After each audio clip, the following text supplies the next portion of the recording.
Little Unggoy jumping on the stage. Kalisa, may sasabihin ko sa akin na. Mayana, kain muna tayo. Gutom na ako. Sige. Kamaingay. Hi, Jisoo! Wala mo na ba yung chika? Kamaingay. Ay, sorry. So yun na nga, may chismis. Yung kapitbahay ko kasi, alam mo yun,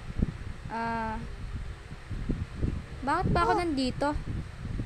Siguro wag ka na lang mga elam. At wag ka na lang maingay. Sige, bata. Any idea para hindi ma-bored? Maghanap kaya ako ng jowa. What do you think? Or tumalon sa bangin? What if kumain na lang tayo? Sige, gusto ko yan. Beshi kita eh. Luto mo na nga to. Ano pong luto? Naboboard ka din ata. Hindi, kasi pinapaluto ko lang yon para may pulutan tayo mamaya, diba?